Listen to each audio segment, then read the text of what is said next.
থেকে তোমার জন্য কবে ডিরেক্ট প্রপোজাল আসবে, এই মানুষটির দিক থেকে কবে ডিরেক্ট প্রপোজাল আসতে চলেছে? আসবে। দেখো, দেখতে পাচ্ছ কার্ডগুলো? ওরে বাবা, দেখো টেম্পারেন্স, আসবেই আসবে। উনি যতই নিজেকে প্রোটেক্ট করুক না, কারণ নিজে ডিপ্রেশনে আছে, নিজে স্ট্রেসের মধ্যে আছে, বুঝতে পারছে না কি করবে, হতাশার মধ্যে ভেঙে পড়ছে, বাট মনটা চাইছে যে বলে ফেলি, মনের কথাটা বলে ফেলি। কিন্তু কোথাও কিন্তু উনি সেই একটা মানে এমন একটা চাপা ডিপ্রেশন, মানে উনার কি করা উচিত উনি ঠিক বুঝে উঠতে পারছে না। এবং সেই জায়গা থেকেই উনি কিন্তু স্ট্রেসের মধ্যে থাকলেও নিজেকে দমিয়ে রাখার এখনো চেষ্টা করবে।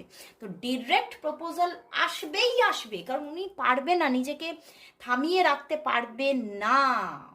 টেম্পারেন্স এসে গেছে ওনার দিক থেকে, একটা কোথাও এবারে এগোনো, মানে এগিয়ে আসা, পদক্ষেপ নেওয়ার জায়গা কিন্তু তৈরি হতে চলেছে। এবং সেটা কোথাও কিন্তু দেখতে পাচ্ছি এখনো হয়তো সময় নিতে পারে। এটা জুলাই মাসটা ভীষণভাবে প্রবণতা আছে ওনার দিক থেকে যোগাযোগ আসার।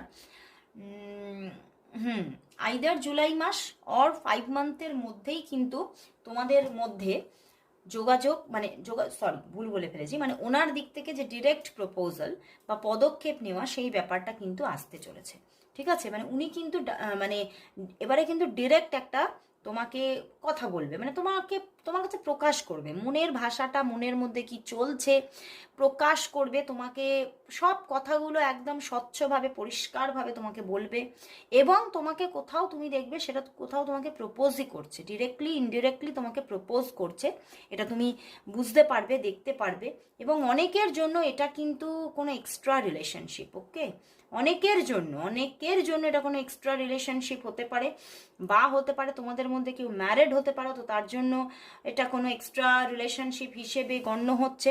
বাট ভালোবাসার হাত যে ওনার দিক থেকে আসছে সেটা একদম পারফেক্ট, কিন্তু একটু সময় নেবে, আইদার জুলাই মান্থ অথবা কামিং 5 মান্থের মধ্যে যোগাযোগ আসতে চলেছে, মানে তার দিক থেকে ডিরেক্ট প্রপোজাল আসতে চলেছে, পদক্ষেপ নিতে চলেছেন এবারে উনি।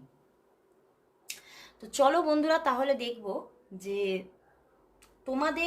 তোমার যে লাভ লাইফ, আমি অনেকদিন এইটা করা হয়নি, তোমার যে লাভ লাইফ, সেই লাভ লাইফে আগামী 2 মান্থের মধ্যে